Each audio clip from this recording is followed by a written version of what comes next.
Well, race fans, we're making history here tonight. The 4 cylinders, we're gonna wind them up tight, let them fly here at the Land of Legends. I want a great big old waving white this time. 4 cylinders, they never raced here at the Land of Legends. They don't race here every week, but look how many have turned out to put on a show for you. $750 to win, pick out your favorite and wave it to them. They are not going to disappoint, I guarantee you that. Mike Webster, Rob Williams, the front row, a couple of front wheel drive guys. Going to lead us to the always locked self-storage start point. Rooster looks them over. For the first time here at Canandaigua, the 4 cylinders are going to wind them up.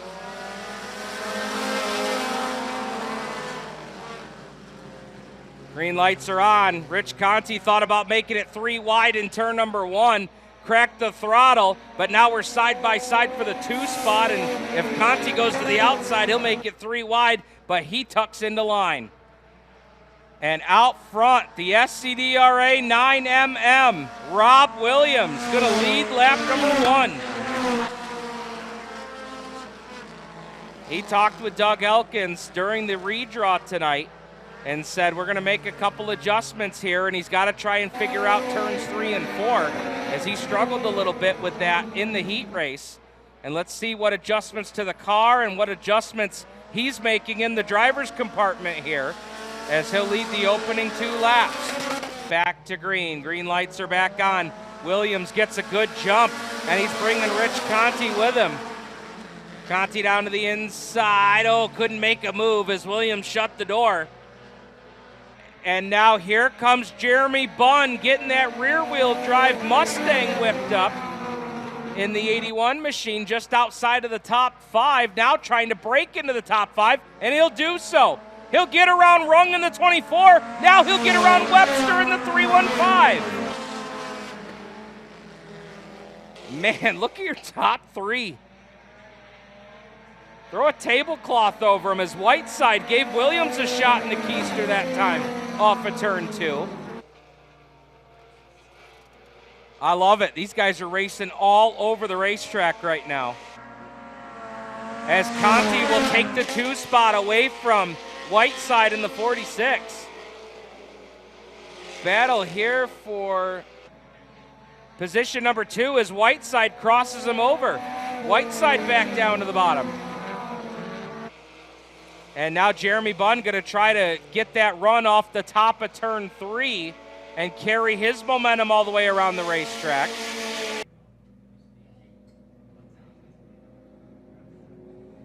So Williams elects the top lane again here for the restart. Restarting in turn number 4 at the always locked self-storage restart point. Conti trying to stay there with him, and Conti might have gotten the jump here. Green lights are back on.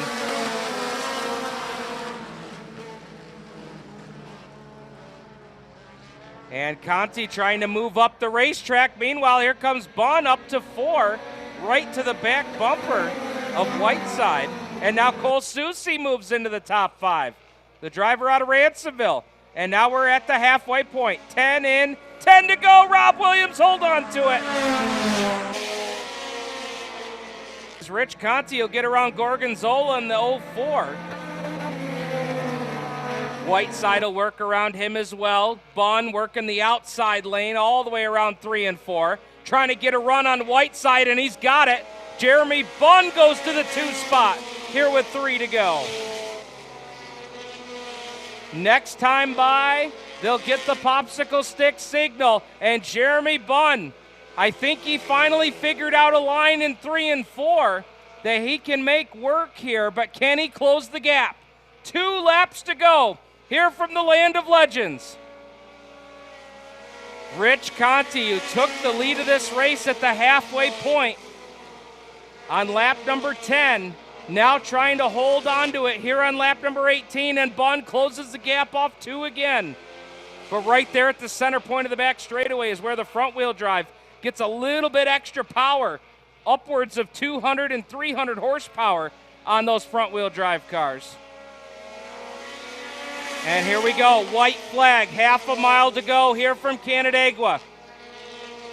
Rich Conti and Jeremy Bunn, it's going to be a drag race here down the back straightaway as Rung goes to the infield in the 24. Final trip through 3 and 4. Rich Conti, Jeremy Bunn, who's it going to be? Conti slides up in front of Bunn, and he's going to get the win. Rich Conti wins the 4-cylinder special here at Canandaigua. Maybe 22 laps. We could have had a closer finish, but a nice job here for Wise Guy Racing and Rick Conte. By the way, this car is for sale, so if you want to go racing, you can buy this thing and go on out and maybe win.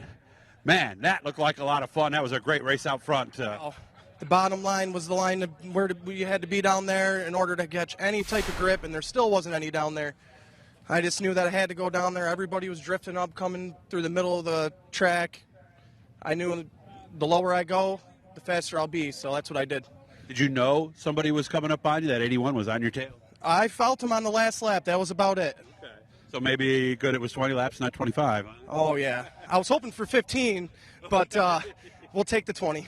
What happened? What changed there at the end? Were you just searching anywhere you could for grip, and maybe he was getting a little more grip than you were? I was just watching everybody else run in front of me, and I seen that they were running the middle of the track, and coming out of 4, they were just drifting up to the wall. So I'm like, okay, I got to hug the wall then.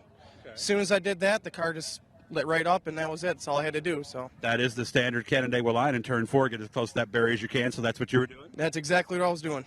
Like the track? Love the track.